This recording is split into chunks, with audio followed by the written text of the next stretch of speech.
My name is Alasdair McDowall. I was a technician in the Dubochet Group between approximately 1977, 78 through 1987, 88. Yeah. And what did you do before you came to EMBL? Where did you train before coming?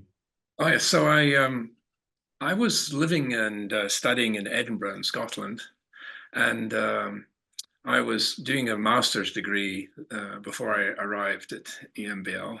I was working also while I was doing my degree in veterinary research. And it was actually very fortuitous that my first mentor, who was a very famous veterinary pathologist, Dick Barlow, introduced me to my tool of my life, which was the electron microscope. And so, yes, I was working in Edinburgh and got my master's, and I was desperate to explore the world. And so I saw, and this is 1977 earlier, there's no internet, there's no cell phones. This is a different era, no computers even. So I was looking in the back of Nature one day and saw this advertisement for a laboratory technician electron microscopy skills advertised in the new EMBL laboratory in Heidelberg. I said, "Oh, this is potentially a good opportunity." So I wrote handwritten letter and put it in the mail, and you wished for weeks later to hear from somebody. That was so. It took a few weeks, and eventually I got an invite to fly over, and I'd never flown very much, and going for an interview to fly was quite stressful. But I look at interviews as a two-way contract. They're interviewing you, but you should also interview them. Absolutely. And I was brave and confident. I didn't get the job. That was interesting. And who was it who interviewed you? Jacques interviewed me. Anyway, I didn't get the job, so I went home devastated. So I wrote, when I got back to Scotland, I wrote to Jacques and said how much I enjoyed the visit, and if there was any opportunity down the road, to let me know. And that's another tip for young people: don't give up. Yeah. Say something that you liked about the place, and sure enough, 3 weeks later, Desmond Gale sent me a contract, and it was signed by Kendra himself, and I just about got mind blown away that he would bother to sign these contracts. It was interesting. It was very interesting. The early days, Jacques had just arrived. There's a lot of new people there, so a lot of new young people were starting their careers, and Kendra was very much in charge. He was very fond of structures, and yeah, so Jacques had some very good success, or potential success, with an idea that came out from a group in Munich about imaging samples, biological samples at low temperatures, super low temperatures, 4 Kelvin. And so this was potentially a very big drama for structures, because electron damage in the electron microscope is huge for biological samples. And they thought that the first results from this helium cooled lens that might reduce this beam damage would be the sort of the holy grail to reduce the imaging problems of native biological samples. So that was a big win. In 1979, I think that was published. And Kendra was very happy, and Jacques was giving symposiums, and it was all looking very good. And I was way down at the bottom of the pecking order ladder, so I was part of it because I was in the lab, but I didn't know the significance at that time. And Kendra went to the council and got a huge funding for the structures group to build these superconducting lenses at helium temperatures. And I think there were 3 ordered from Siemens in Munich. And we were to get one, Berlin was to get one, and I can't remember where the other one was going to go. Anyway, that was down the road. They were going to take a long time to build. And of course, it got delayed and delayed, and it took a long time. And my sort of job at EMBL at the time initially was to be a service technician for the groups in EMBL that wanted to use the facility, the EM unit, and didn't have a technician or ideas or knowledge about how to do that. And that was my primary job when I first started. But then I soon, in addition to that, in between doing experiments or helping people, I got interested in what the lab was doing at low temperatures, and I love organizing, and I soon was running the lab for Jacques in the background and experimenting. But we had no tools really. That was the problem. It was early. In the early 80s, we didn't have any low temperature tools, low temperature imaging or freezing, or it was non-existent really. We had a very primitive microtome that had a cooling attachment to it. One of the first early ones, super early ones, and we had that, and then we had a vacuum generator's STM electron microscope run by was in the good hands of Bob Freeman, and really he was doing a great job running that. But that was the only instrument that had anything like a cold stage for putting a sample on. And were you building any of the peripheral equipment yourselves, or in the workshop? Yes. Yeah. So that was it. There was nothing really freezing hadn't really been thought of. Of course, back in the 1940s, there was cryogenics, and people froze cells for farming and things like that. But that was very well substituted with cryoprotectants and glycerol, and so it was a sort of a false state of freezing. But so the early days, actually, a lot of the success of the sort of systems that are used today came from the sectioning. Jacques was fanatical really in understanding the whole cell system and how the cells were built, and he was adamant that I explore how to freeze whole cells, and that was really starting at we found out later, of course, was starting at the wrong end, because whole cells are very complicated and massive and water content, and so it was very difficult to know that, of course, at the beginning. But I froze lots of cells in all sorts of liquids and tried to get a bit of this sectioned, and then those sections transferred to this VG stem cold stage, and it was primitive, and but we saw indications of shapes and cells of unfixed, untreated. And what type of cells were you studying then, Alasdair? So those were usually culture cells, okay. But eventually I would prick my own finger and put droplets of blood onto the end of a very so I made a lot of small things in the workshop, and the workshop in EMBL was fantastic. Yes. I mean, they were even building an electron microscope at one stage for the cryostructures group, but they would build little tricks for you and things. So I would try to freeze blood and bacteria and small part of. I mean, eventually a lot of things came together, one thing after another. Thousands of little steps were successful in creating the final result. But it was so primitive. Where I was using elastic bands to project samples into little bits of liquid, and I was going through the ranges of fluorocarbon freons, and we had protein gas barbecue gas bottles sitting around the lab, and everybody thought I was going to blow the lab up, and so I was encouraged to put a lot of this into the fume hood, and then not have any electricity around at the same time that would spark the place off. So I was designing water-driven magnets to move all this cryogenic liquid quickly. Eventually the story got better and better, that we could freeze very small amounts of liquid on special little pins and then put them in the microscope and cut them. And then one day, I said to Jacques, look, you have to come and look at this. I'm cutting this sample that seems to have frozen much better than before. And it's the little bits of biological material were coming off like kitchen cling foil and flying through the air in static electricity. And I said, this is different than I've ever seen. And we tried to get some of those in this microscope, but of course the microscope wasn't suitable.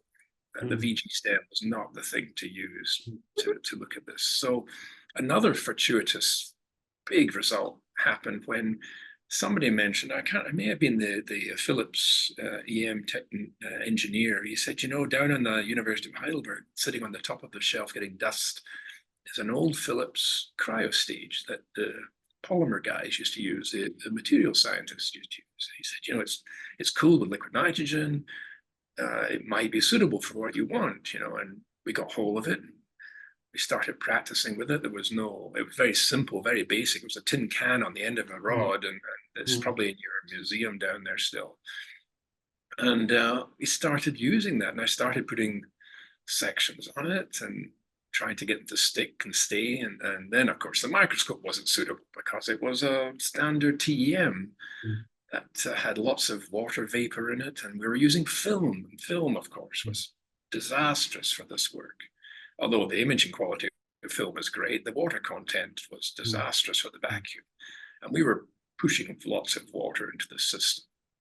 So all these tricks had to be overcome, and you know, slowly, step by step, every day we'd take another few images, thousands of images, and once or twice we get an interesting image, and that would give us motivation to try something else and modify something else. Then we had to modify the beam to stop it from burning the sample, and then we had to modify the film to keep it from saturating the vacuum. We had to modify the pumps and to keep them from crashing.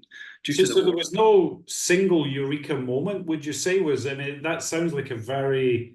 Yeah, so it came one day.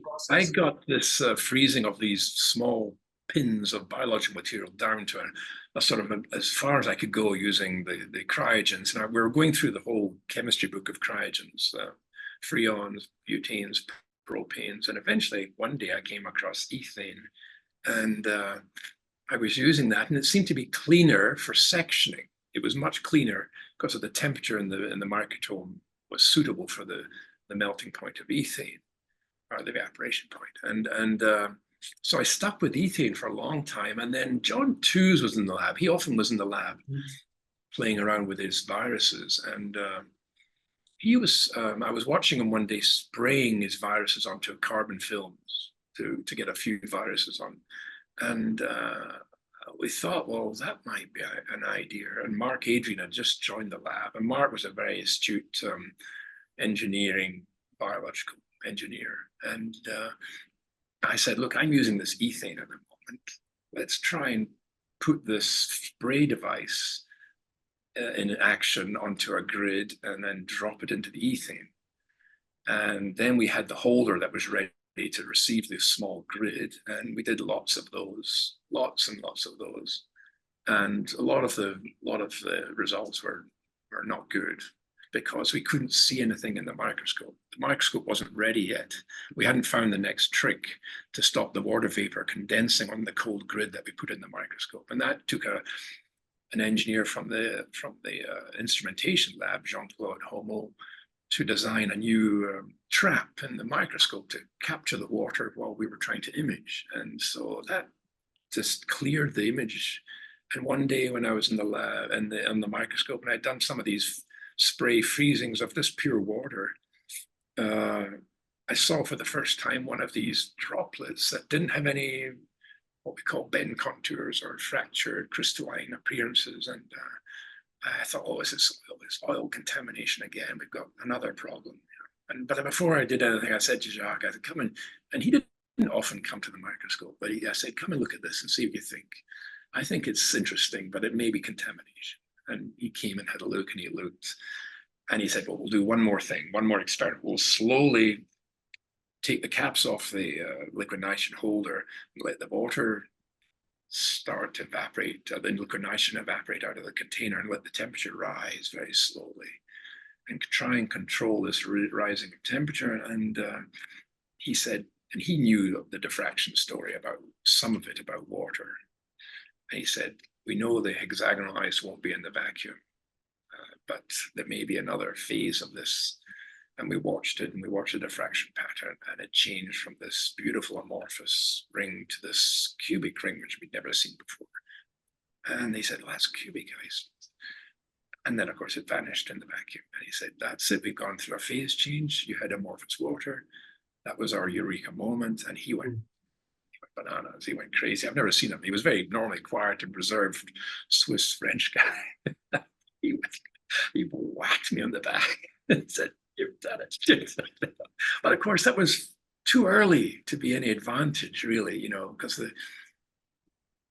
we basically went on and we did lots of results, and we had to prove it, and we had to do it that it wasn't, you know, we had to prove that we weren't looking at an artifact. That took a lot of convincing in the physics of water, because they said it wasn't possible at ambient pressures to do this. We eventually got a publication in some 2-page journal, and that was it. That was sort of the eureka moment, and our image of the vitrified water went global after that. But it certainly caught the attention of some of the other. Well, yeah. So then Mark was fully on board by that time, and he was incredible. And he said, "Okay, let's remove the film of the support film that we call FormVar on the carbon grid, and let's just spray water into the grid bars, and then use a bit of blotting paper to blot away 90% of it, and freeze it." And it was unreal. It was beautiful. It froze the whole grid bar between the bars, and we had all sorts of different sizes of spaces and everything. And that was a huge moment. That was another win that we had. And then, of course, but the other challenge we had was that this was all going on at a much lower level.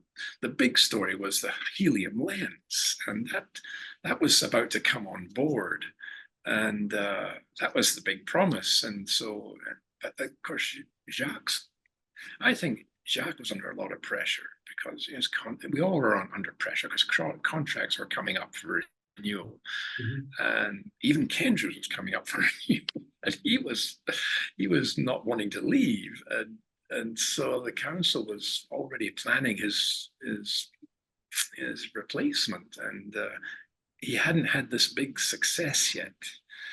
And the cryo helium story was meant to be the big success, but then it arrived eventually. Our lens arrived, and we got it installed. And Jean Lepaul, he worked so hard to get this to work, and it didn't work. It didn't work well. It didn't work quite as expected. And the improvement in beam damage was nothing like the original experiments. And unfortunately, Jacques had to go back and look at the numbers and look at everything. And yeah, there was an error, and so the paper had to be retracted and amended.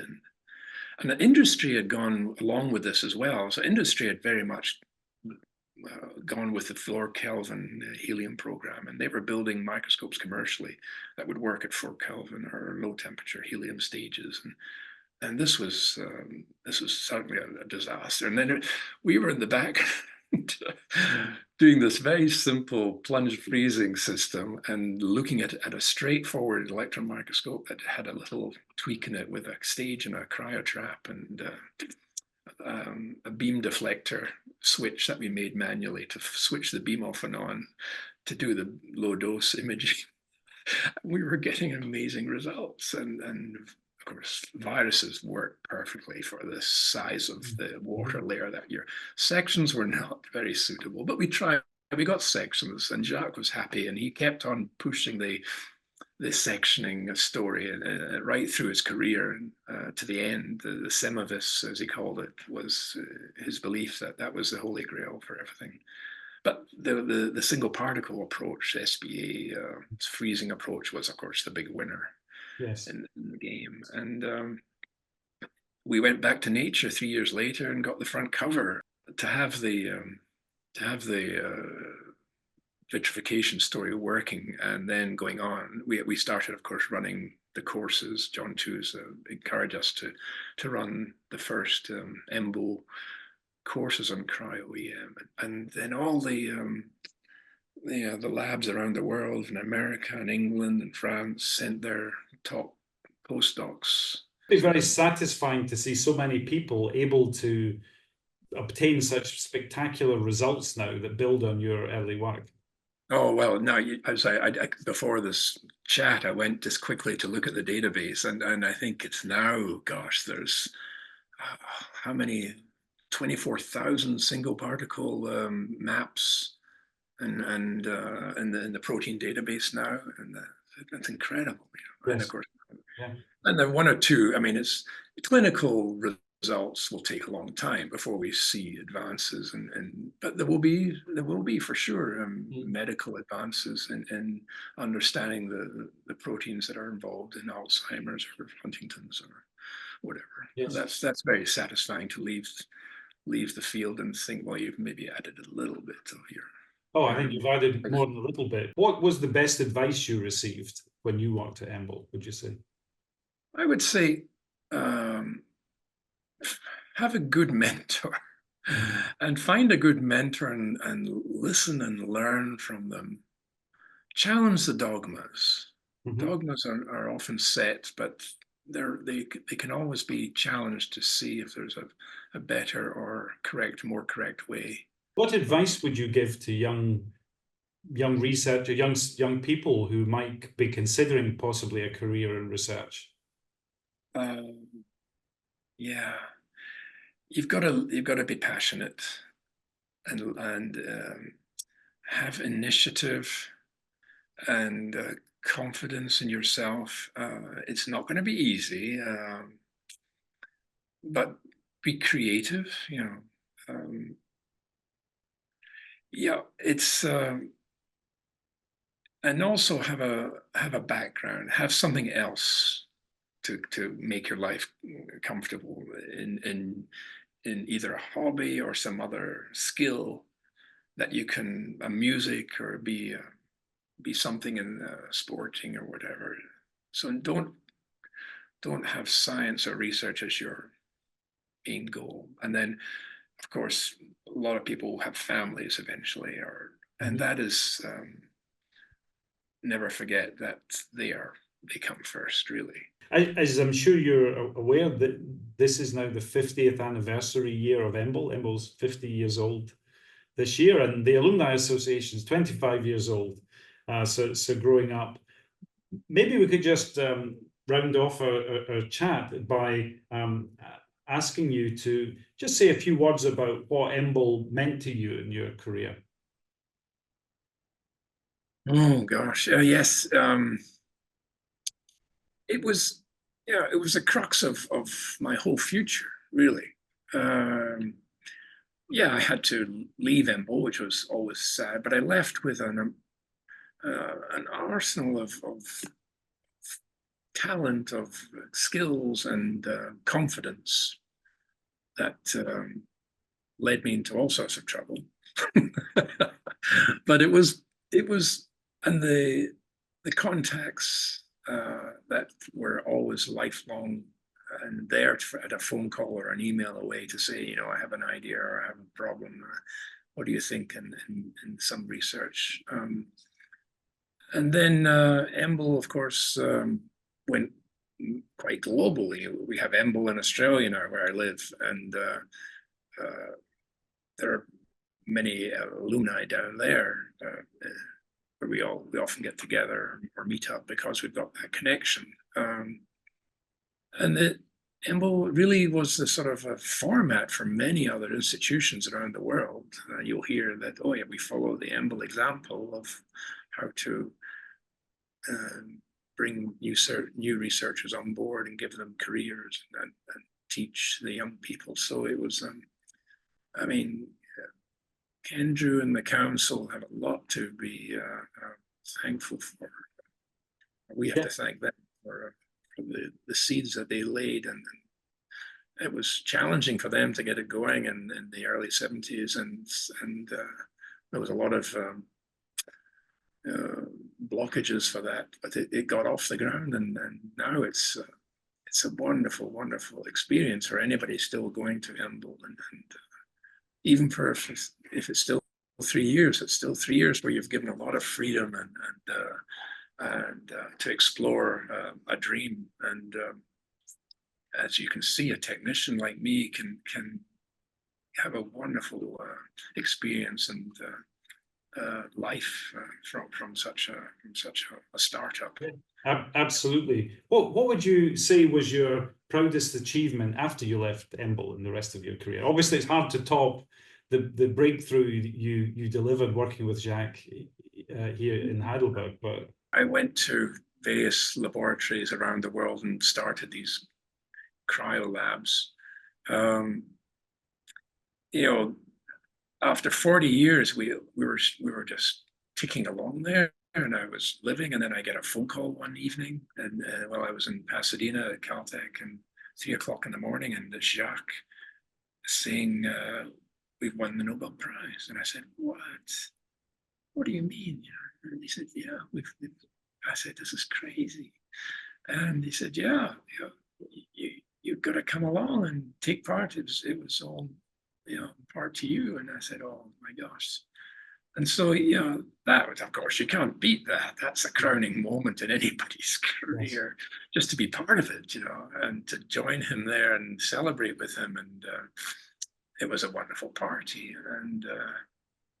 And then I think a couple of years later, I get a similar call, and the Palace of St. James has asked me to come to Buckingham Palace and get an investiture. What is going on here?